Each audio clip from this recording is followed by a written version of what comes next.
welcome back to my channel. I'm super excited for this video that I'm going to show you guys today. So I found an old pair of kind of like almost, I wouldn't say grandma style shorts, like they go all the way down to your knees and they're kind of high-waisted. And I was like, this would be really cute if I could turn it into a two-piece set. So today I'm going to show you guys, if you have a similar type of shorts, how you can turn them into a really cute two-piece set. Hope you guys enjoy. So for this tutorial, you're going to need an old pair of shorts that are probably one size too big and go all the way down to your knees. And if you want them high-waisted, you can do it high-waisted too. And then we've got some bias tape with piping and a big piece of elastic and a smaller piece of elastic, and that's going to be for the top we're going to make. And then some pins and a seam ripper and some scissors. First step is going to be to try the shorts on and decide how long you're going to want it, and then you're just going to cut off the bottom of the legs, and these are going to become the new pieces for the top. Next step you should do is try on the shorts, and for me I had to make an adjustment at the waist. That's what these pins are for, and just go and pin anything that needs to be smaller or adjust the cut that you've made to where you like.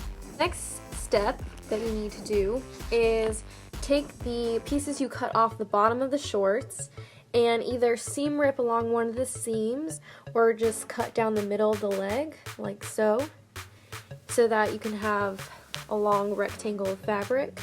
I cut mine kind of in the middle because of the pattern, and I had to figure out where I wanted it to be for my top.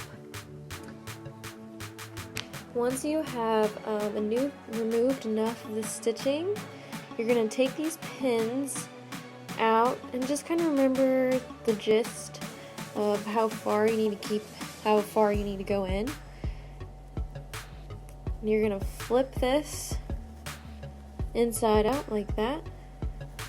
And then you're just going to pin down the waistband. You're going to sew this waistband closed so that, like this, you're going to sew along here. And then once you flip it back, you won't be able to see the change that you made on the outside. It'll look like a clean edge. After you sew that, it'll look like this. And then you're just going to flip that waistband back down and sew it back down onto the shorts. Flip it over to the front, and you can see where the waist has been smoothly taken in.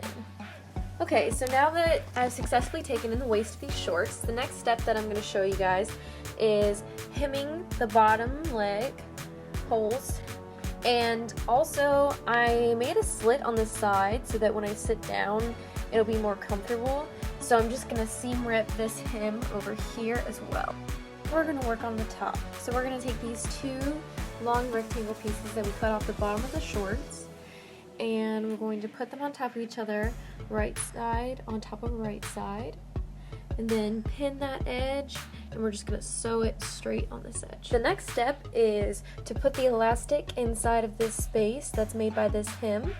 So we're just going to attach a safety pin onto the front part of this, and that'll help us push it through and find where it is inside of here. Now that I have the elastic in the bottom part, I need to make a channel for the top part.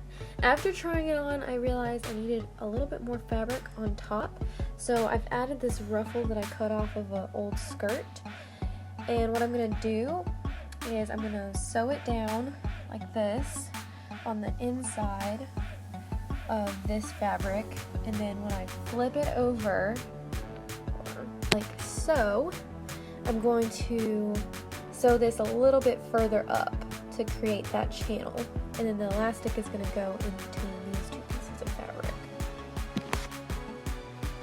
Okay, so now that I have this ruffle attached to the top, I need to iron it so that it will be flatter so that I can create a bigger seam for a tunnel. So this is where the top of this seam is, and I'm going to bring about an extra half inch maybe from that top seam. That way I can have a tunnel and also add a little bit of length to the top. Okay, so I've marked with pins how much I'm gonna add. So the next thing I'm gonna do is just sew it straight, hand sew it straight stitch through this so I can pull it so it'll be the same length as this right here. It'll make it easier for me to top stitch it. Alright, now that I have the ruffle sewn onto the top and I made a channel for elastic in the back as well, we're going to thread this thin piece of elastic through the top. The best way to do this is to hook a bobby pin onto the end of your elastic and then slide it into your channel. And then you're just going to push the bobby pin against your fingers while gathering the fabric, and then pull, and you already have a couple inches of elastic into the thing. And just continue that all the way around until you have the whole elastic inside of the channel. This is how the top looks so far with all the elastic in.